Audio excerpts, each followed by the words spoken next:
settle in, because this is one of those stories that begins in a drawing room, all polished surfaces and polite conversation, and ends somewhere far more delicious.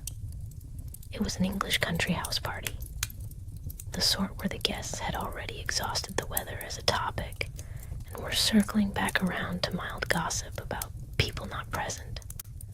The usual Saturday to Monday crowd. A Lady Blemley playing hostess, her husband, Sir Wilfrid, being generally tolerant, and a collection of guests who were, let us say, comfortable in the knowledge that their private thoughts were their own. Into this comfortable arrangement stepped one, Mr. Cornelius Appin, thin, earnest, with the look of a man who had spent considerable time alone with unusual ideas.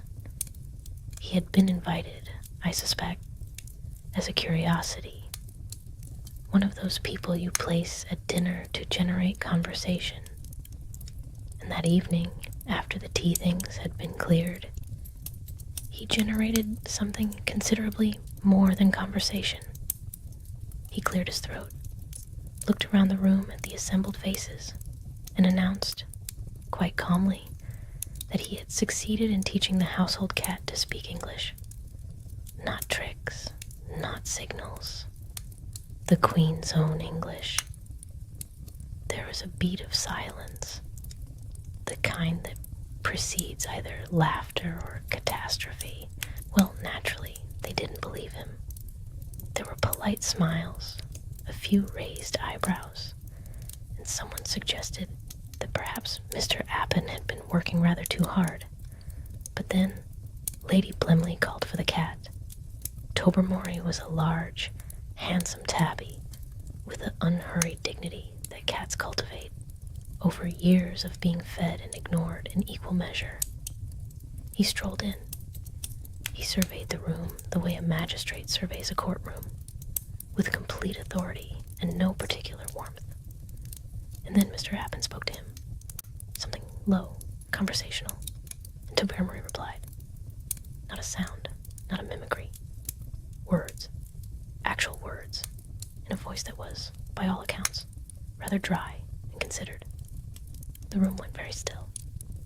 You know that stillness, the one that comes when something impossible has just happened and everyone is waiting to see if it will happen again. It did. Someone with the bravery of a person who doesn't yet realize they're standing on thin ice leaned forward and asked Tobermory how he spent his time. Tobermory looked at them for a moment, that long, assessing feline pause, and then he began to speak. And that is where the evening took its turn. Here's the thing about cats that we all understand, but never quite say aloud. They are present for everything. Every hushed conversation in the corridor, every whispered confidence on the garden bench, every unguarded moment when a person believes themselves to be alone, with only the furniture and one indifferent animal. Tobermory had been present for all of it, and now, invited to speak, he did. Someone asked what he thought of the assembled guests.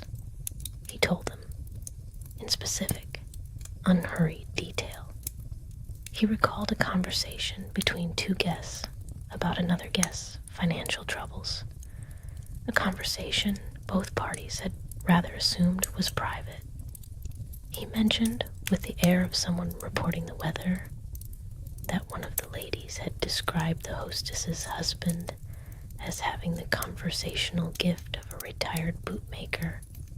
He noted that a young man named Mavis, who had been smiling most charmingly all weekend, had been overheard remarking that he only attended these parties for the free shooting and the decent cellar.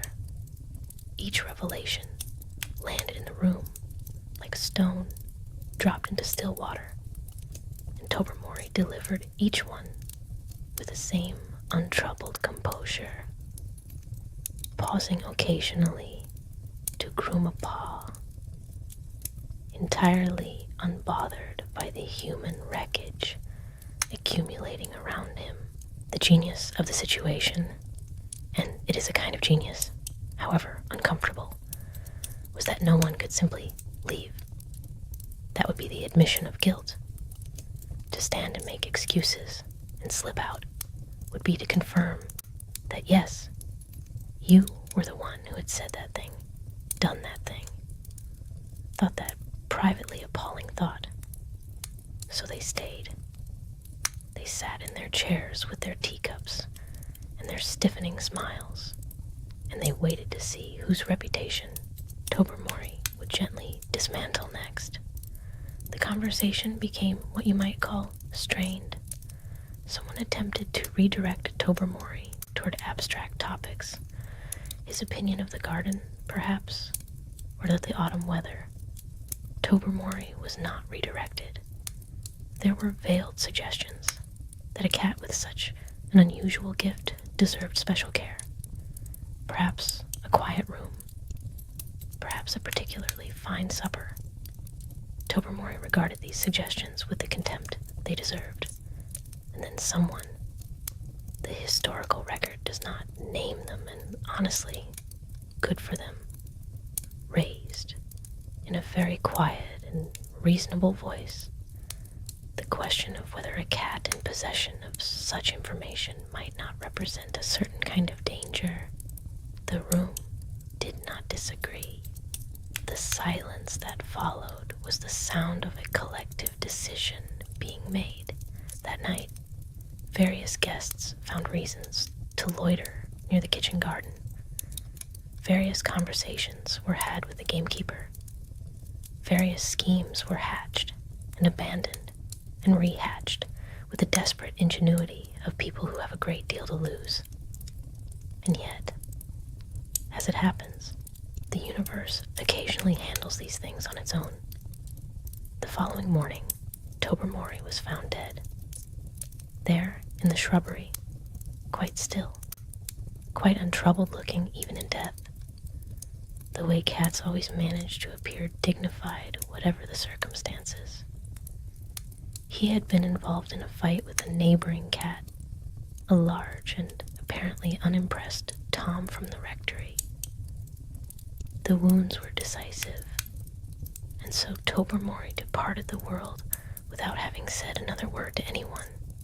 His confidences sealed forever, his secrets safe, or at least safe in the sense that only the people who had already heard them knew, which was rather too many people, but there it was. Lady Blemley was observed to breathe more freely over breakfast. Her husband refilled his coffee without apparent anxiety. The guests who had been most distinctly mentioned found things to say about the garden and the morning light, and by luncheon the whole weekend had begun the slow, collective process of being quietly forgotten. And what of Mr. Cornelius Appin, the architect of all this elegant catastrophe? He left Dovetail Court, that was the house I should have said, under a certain cloud. Not an official cloud, nothing so definite, simply the invisible but unmistakable atmosphere of a man who had caused a great deal of trouble and was no longer welcome in the same rooms as the trouble he'd caused.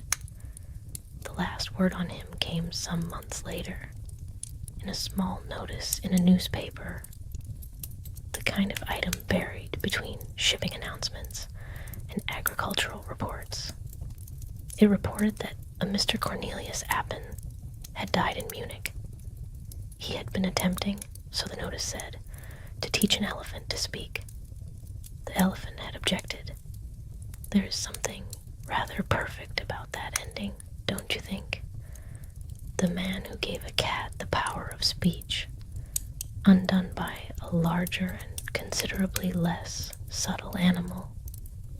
I like to imagine him in his last moment with the same expression he wore in the drawing room. Earnest, certain, slightly puzzled by why his brilliant idea wasn't going better.